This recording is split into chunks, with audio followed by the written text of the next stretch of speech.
Bienvenue dans les enquêtes du Nouveau Détective. Le Nouveau Détective, premier magazine d'enquête sur les grands faits divers, et Engel présente « Elle abat son fils avant de se suicider ». Une enquête d'Axel Vigneux. Mais pourquoi se disputent-ils encore? Luciano Spiazzi monte le son du téléviseur pour couvrir les échanges musclés entre sa femme et son fils enfermés à côté dans la cuisine. Ce vendredi 20 septembre ressemble à s'y méprendre à tous les autres jours de la semaine. Le même scénario pénible se répète encore et encore. Comme à chaque fois, Alessandra est tombée sur son fils Andrea quelques minutes à peine après son retour du lycée. Un premier reproche, une réponse cinglante, et c'est l'engrenage infernal.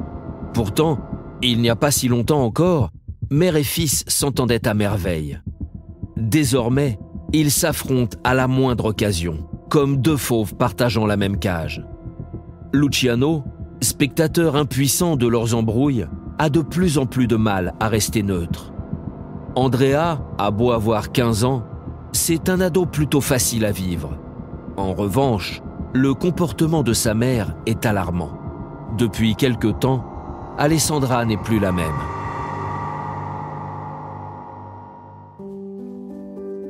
À Vago di Lavagno, une petite ville italienne de la province de Vérone, rares sont les habitants à jouir d'une réputation aussi flatteuse que les Spiazzi. Luciano et Alessandra y ont aménagé après leur mariage il y a à peu près 40 ans. Ils occupent une maison ouverte sur un grand jardin planté de lauriers roses sur la Villa Galilei. À 60 ans, Luciano est toujours pompier, comme Aldo, son jeune frère. Leur père avant eux était également soldat du feu. Les hommes de sa famille ont depuis toujours, ou presque, consacré leur vie à protéger celle des autres. On comprend mieux pourquoi, dans le coin, le nom de Spiazzi est synonyme de bon samaritain. De son côté, Alessandra n'est pas en reste. Après avoir longtemps travaillé comme standardiste dans un centre d'appel, elle a pris sa retraite l'année dernière et consacre désormais son temps libre à des causes qui lui sont chères. Elle est notamment vice-présidente de l'association Les Mères Volontaires de Lavagno, des mères de famille qui organisent des collectes de dons et des kermesses aux plus démunis. Bref, grâce à tout ce qu'ils apportent à la vie locale, grâce à leur générosité, les époux Spiazzi ont quasiment acquis le statut de saints dans leur paisible petite bourgade. Les chiens faisant rarement des chats, Andrea, leur fils unique, semble suivre leurs pas.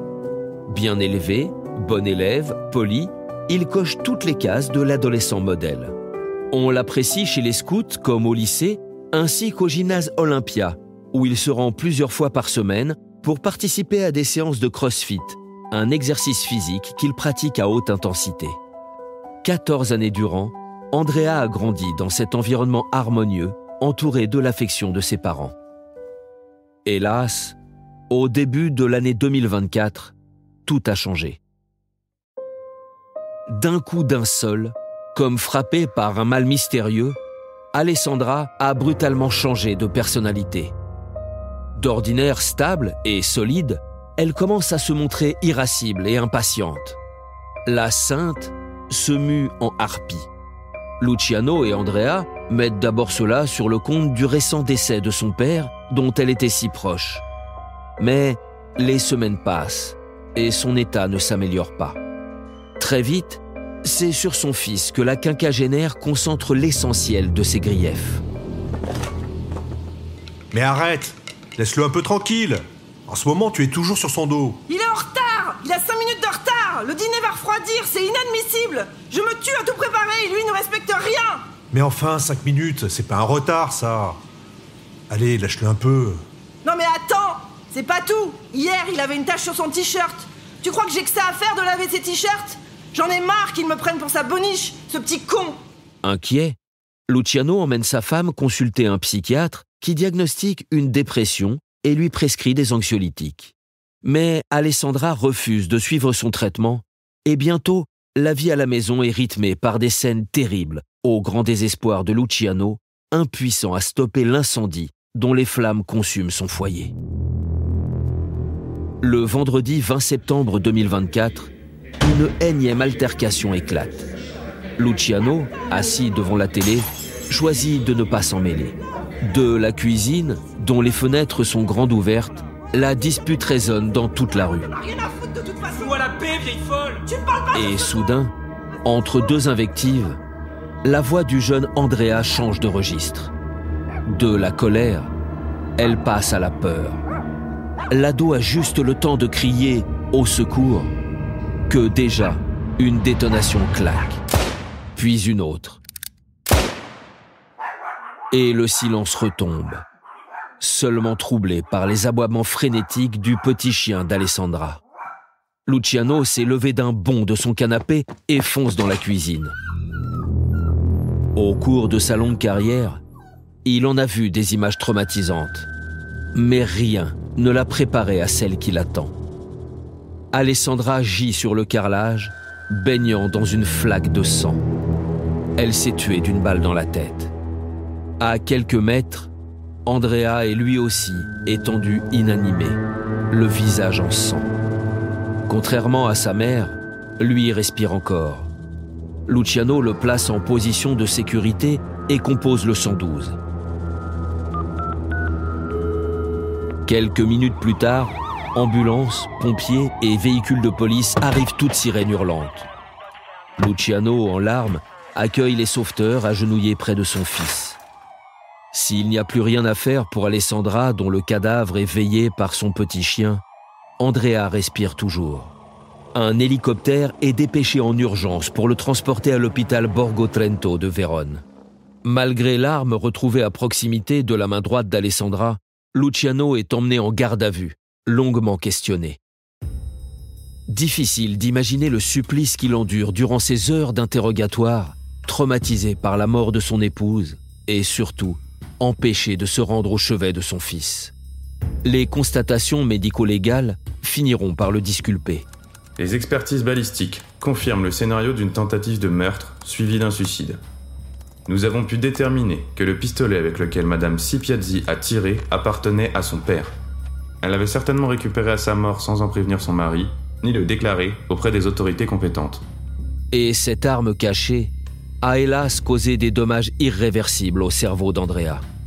Le 23 septembre au matin, après 3 jours d'espoir, les médecins du service neuro-réanimation rendent leur verdict. Malheureusement, le jeune Andrea est en état de mort cérébrale. Son état est irréversible. Nous attendons encore la décision de son père. Mais nous sommes convaincus qu'il ne sert à rien de le maintenir artificiellement en vie. Ce même jour, à 18h, avec l'accord de Luciano, le jeune Andrea, 15 ans, est définitivement débranché. Fidèle à ses principes, son père a décidé de faire don des organes de son fils afin de sauver d'autres vies. Aujourd'hui encore, le mystère reste entier sur les circonstances exactes du drame. Alexandra souffrait de troubles psychologiques, mais n'avait jamais formulé de pensée suicidaire, ou encore moins fait preuve de violence physique envers quiconque. Son geste était-il prémédité? Portait-elle en permanence cette arme sur elle, ou l'avait-elle cachée quelque part, à portée de main? Le fait qu'elle l'ait gardée en secret en dit déjà long sur ses intentions. Mais quand bien même aurait-elle envisagé de mettre fin à ses jours, comment expliquer qu'elle ait entraîné Andrea, son unique enfant, avec elle dans la mort?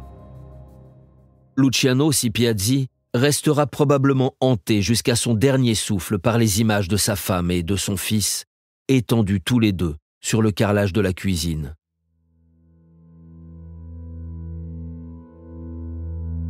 Pour ne rater aucun épisode, abonnez-vous à notre podcast sur votre plateforme d'écoute et retrouvez tous les mercredis nos enquêtes dans le magazine Le Nouveau Détective. Nos podcasts et nos enquêtes sont également disponibles sur lenouveaudétective.com. Si l'affaire n'a pas encore été jugée ou venait à passer en appel, nous rappelons que les protagonistes bénéficient toujours de la présomption d'innocence. Les noms et prénoms de certains personnages sont susceptibles d'avoir été modifiés.